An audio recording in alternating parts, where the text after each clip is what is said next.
20 Pendidikan Fisika Universitas Siliwangi. Di sini saya akan menjelaskan mengenai materi masalah-masalah dalam pembelajaran. Belajar merupakan salah satu aktivitas siswa yang terjadi di lingkungan belajar. Belajar dapat didapatkan melalui pendidikan formal dan non-formal. Salah satu pendidikan formal yang umum di Indonesia yaitu sekolah, di mana di dalamnya terjadi interaksi belajar dan mengajar antara guru dan siswa. Tujuan belajar siswa itu sendiri ialah untuk memperoleh atau menghasilkan pengetahuan yang tercantum melalui hasil belajar secara optimal, sesuai dengan kemampuan intelektual yang dimilikinya. Pada kenyataannya, dalam proses belajar pembelajaran, tidak semua siswa mampu mencapai tujuan belajar. Ada sebagian siswa yang mengalami masalah-masalah dalam pembelajaran.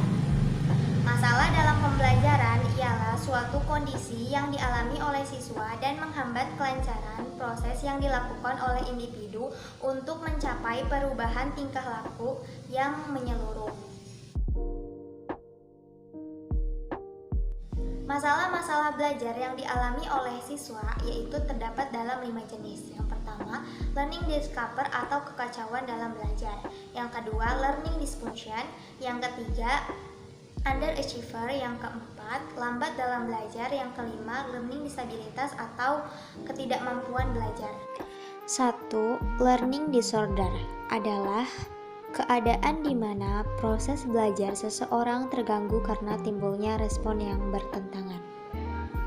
Contohnya, siswa yang sudah terbiasa dengan olahraga keras seperti karate mungkin akan mengalami kesulitan dalam belajar menari yang menuntut gerakan yang lemah gemulai. Yang kedua, learning dysfunction merupakan gejala di mana proses belajar yang dilakukan oleh siswa tidak berfungsi dengan baik.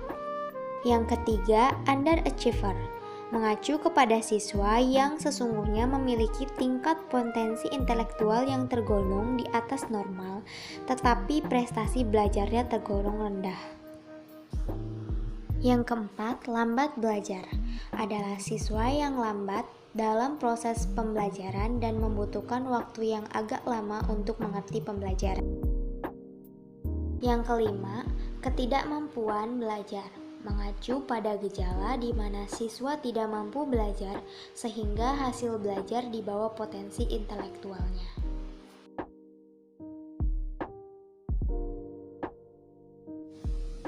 Ciri-ciri siswa yang mengalami kesulitan dalam belajar. Yang pertama, menunjukkan hasil yang di bawah rata-rata. Yang kedua, hasil yang dicapai tidak sesuai dengan usaha yang dilakukan. Yang ketiga, lambat dalam mengerjakan tugas-tugas. Yang keempat, menunjukkan gejala-gejala yang berkelainan seperti sering bolos, sering datang terlambat, dan lain sebagainya. Yang kelima, menunjukkan gejala emosional yang tidak wajar seperti pemurung, mudah marah, mudah tersinggung, dan lain sebagainya. Faktor-faktor yang menyebabkan terjadinya masalah-masalah dalam pembelajaran. Yang pertama ada faktor internal, diantaranya ada faktor jasmania, psikologi, dan kelelahan. Yang kedua yaitu ada faktor internal, diantaranya ada faktor keluarga, faktor sekolah, dan faktor masyarakat. Untuk mengatasi masalah-masalah dalam pembelajaran, kita harus mengetahui masalah apa yang kita hadapi dengan mengidentifikasi masalah-masalah dalam pembelajaran.